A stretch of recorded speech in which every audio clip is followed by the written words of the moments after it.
किसान नेता जगजीत सिंह डल्लेवाल सोनीपत पहुंचे हैं और कल कोई बड़ी पंचायत सोनीपत में करने जा रहे हो।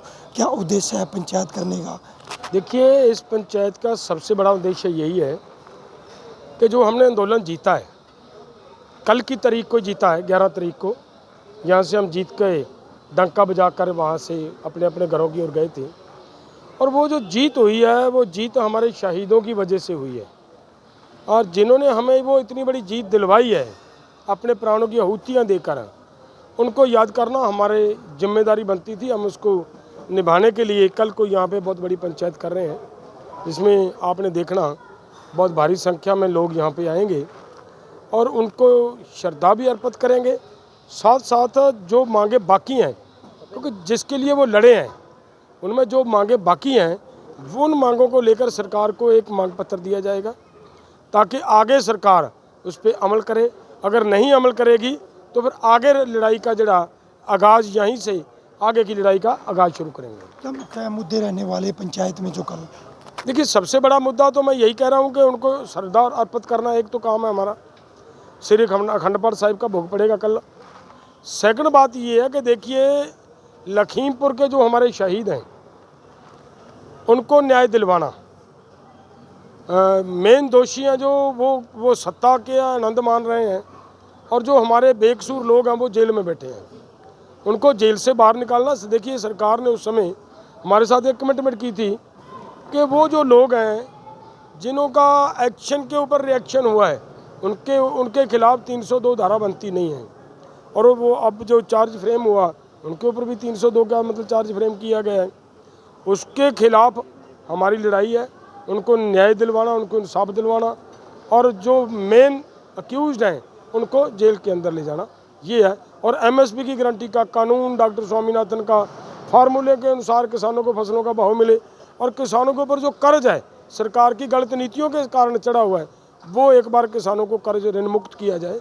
ये बहुत सारी मांगे हैं, जिन जैसे आंदोलन के दौरान बहुत सारे लोगों के ऊपर प्रतिबंध लगाए हुए हैं। कोई बाहर से कोई आदमी गया है, हमारे आंदोलन को सपोर्ट किया है, तो उनको अब इंडिया आने से रोक लगा रखी है, या तरह तरह की ऐसी बातें हैं, जो वो सब हटवाना हमारी जिम्मेदारी बनती है।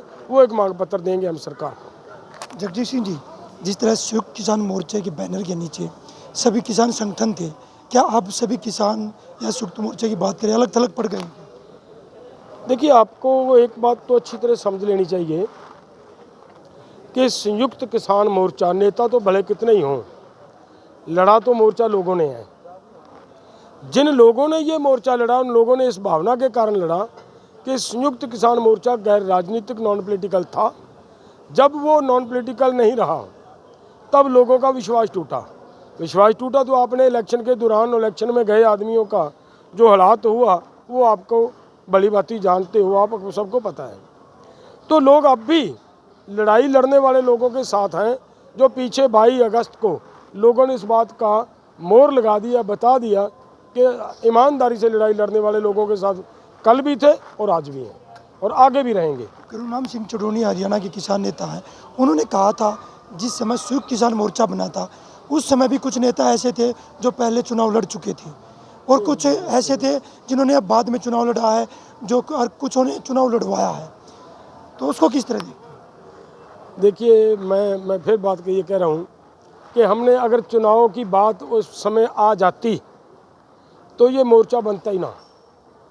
2 धाराएँ हैं देश के अंदर, एक नॉन पॉलिटिकल धारा और एक पॉलिटिकल लाइन वाले लोगों की धारा, वो चल रही हैं। जिस दिन संयुक्त किसान मोर्चा का गुरुद्वारा साहिब में नाम रखा और कमेटी बनी, उस दिन सबसे स्ट्रिक्टली ये बात हुई थी कि कोई आदमी राजनीति में नहीं जाएगा, तब तक नहीं जाएगा जब तक ये लड़ाई जारी रहेगी। तो जो जिनकी ये कह रहे हैं भाई साहब, हमारे इस कमेटी में आने से पहले तो ये सभी ने उन 5 आदमियों की कमेटी बना ली थी।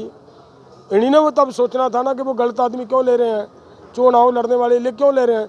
अगर वो चुनाव लड़ने वाले लिए थे, तभी तो गुरुद्वारा में ये बात रखने की ज़रूरत पड़ी कि कोई चुनाव में भाग नहीं लेगा। उसी के ऊपर ही मतलब पहरा देते रहे ना। आप प्रेस अच्छी तरह जानते हो, किसी को जितनी देर तक मोर्चा चला, किसी एक भी पॉलिटिकल आदमी को हमने अपनी स्टेज पर नहीं आने दिया, लोगों ने नहीं आने दिया। नहीं ना आने दिया, तो उसी भावना पे आंदोलन चल रहा है, आगे चलेगा। अब इस किसान मोर्चे में कितने संगठन हैं? देखिए लगभग 62-63 संगठन आ चुके हैं इसमें। पिछले दिनों कर्नाटका में एक बैठक हुई थी, उसमें 23-24 संगठन कर्नाटका वाली बैठक में कर्नाटका के आए थे, और उनकी अभी इसमें जब शामिल हो जाते हैं तो 60-65 पहले थे, वो लगभग मतलब 90 के करीब मतलब संगठन चले जाएंगे। क्या जिस तरह से कह रहे हो कि 60-65 संगठन आ चुके हैं, कल पंचायत में कोई बड़े आंदोलन की रणनीति बन सकती है? क्योंकि दर्शन पाल भी करनाल में 2 दिन पहले थे, उन्होंने कहा कि लखीमपुर खीरी में जो किसान शहीद है उनको लेकर MSP गारंटी को लेकर 1 साल बीत चुका है, उसके बाद भी रणनीति नहीं बन पा रही किसानों की, क्योंकि गुरुनाम चुड़ूनी भी आरोप लगा चुके हैं, जो कुछ किसान हैं वो जेलों में बंद हैं, मुकदमे उन पे दर्ज हैं, सरकार वापस नहीं ले रही। अब वो कहाँ गए जिन्होंने उन लड़ाई लड़नी थी, उनकी लड़ाई लड़ने वाले नेता?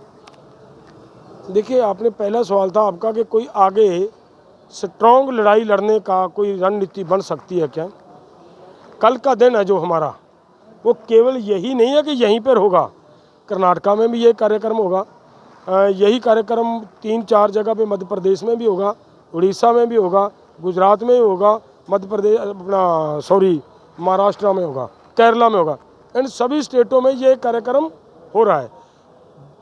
वो उसके बाद क्या रिजल्ट निकलता है, एक बार बैठेंगे, मिलकर बैठक करेंगे, उस बैठक से बड़ा फैसला लेंगे, क्योंकि लेना पड़ेगा। हमारी मांगे, हमारे मसले अभी बाकी हैं।